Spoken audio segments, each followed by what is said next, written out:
ओम तत्सत। श्री गणेशाय नमः। श्रीमद्भागवत महापुराणम द्वितीय स्कंद अथ चतुर्थो अध्याय।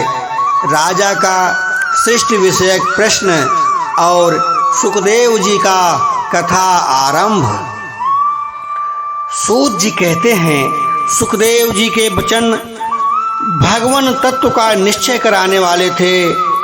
उत्तरानंदन राजा परीक्षित ने उन्हें सुनकर अपनी शुद्ध बुद्धि भगवान श्री कृष्ण के चरणों में अनन्य भाव से समर्पित कर दी। शरीर, पत्नी, पुत्र, महल, पशु, धन, भाई बंधु और निष्कंटक राज्य में नित्य के अभ्यास के कारण उनकी दृढ़ ममता हो गई थी। एक क्षण में ही उन्होंने उस ममता का त्याग कर दिया। शौनकाद ऋषियों महामनस्वी परीक्षित ने अपनी मृत्यु का निश्चय समय जान लिया था। इसीलिए उन्होंने धर्म, अर्थ, काम से संबंध रखने वाले जितने भी कर्म थे उनका संन्यास कर दिया। इसके बाद भगवान श्री कृष्ण ने दृढ़ आत्मभाव को प्राप्त होकर बड़ी श्रद्धा से भगवान श्री कृष्ण की महिमा सुनने के लिए उन्होंने श्री सुखदेव जी से यही प्रश्न किया जिसे आप लोग मुझसे पूछ रहे हैं।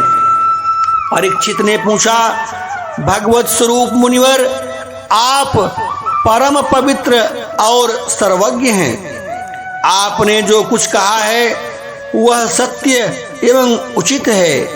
आप ज्यों-ज्यों भगवान की कथा कहते जा रहे हैं त्यों-त्यों मेरे अज्ञान का पर्दा फटता जा रहा है। मैं आपसे फिर भी यह जानना चाहता हूँ कि भगवान अपनी माया से इस संसार की सृष्टि कैसे करते हैं। इस संसार की रचना तो इतनी रहस्यमयी है कि ब्रह्मादि समर्थ लोकपाल भी इसके समझने में भूल कर बैठते हैं। भगवान कैसे इस विश्व की रक्षा और फिर संहार करते हैं।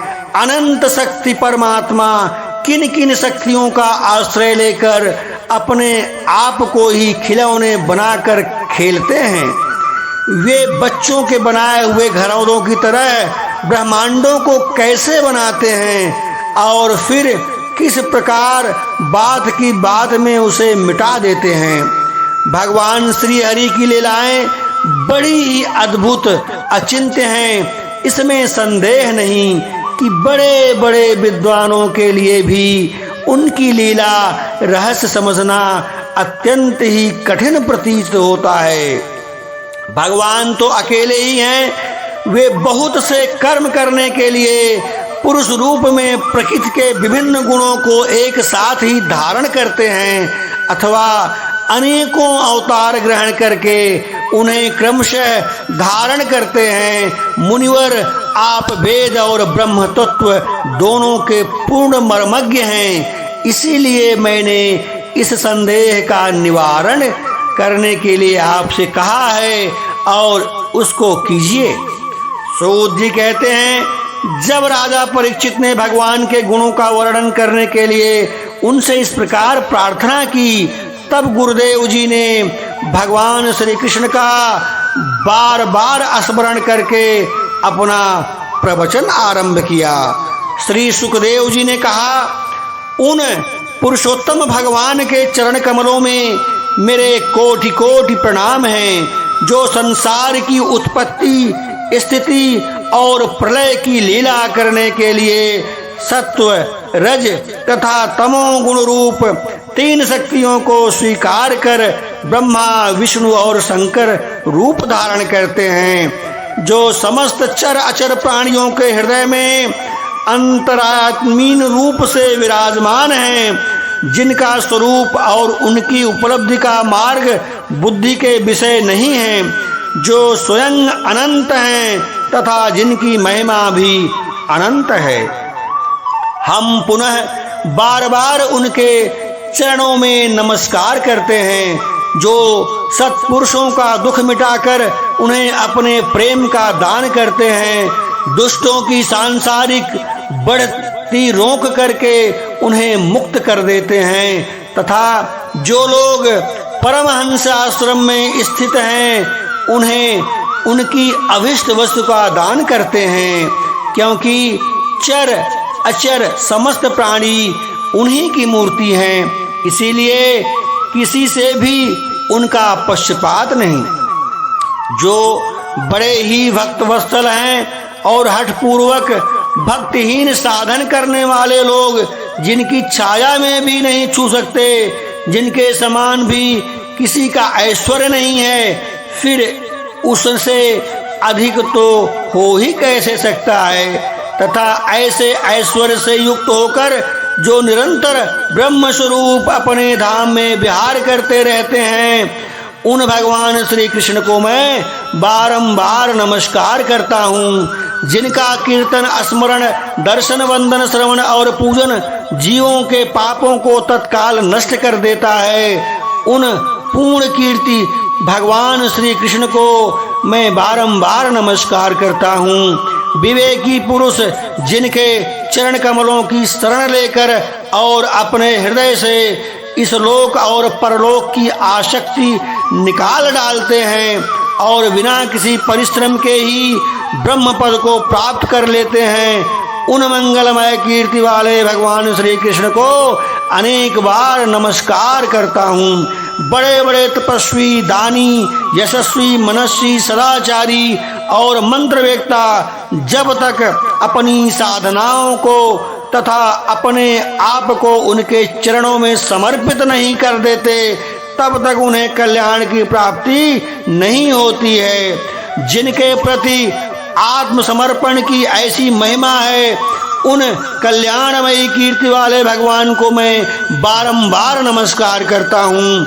किरात, हूण, आंध्र, पुलिंद, पुलकस, आभीर, कंक, यमन और खस आदि नीच जातियां तथा दूसरे पापी जिनके शरणागत भक्तों की शरण ग्रहण करने से ही पवित्र हो जाते हैं, उन सर्वशक्तिमान भगवान को बारंबार नमस्कार करता हूँ। वे ही भगवान ज्ञानियों की आत्मा हैं, भक्तों के स्वामी हैं, कर्मकांडियों के लिए वेद मूर्ति हैं, धार्मिकों के लिए धर्म मूर्ति हैं और तपस्वियों के लिए तप स्वरूप हैं। ब्रह्मा, शंकर आदि बड़े बड़े देवता भी अपने शुद्ध हृदय से उनके स्वरूप का चिंतन करते हैं और आश्चर्यचकित होकर देखते रहते हैं, वे मुझ पर अपनी अनुग्रह की प्रसाद की वर्षा करें।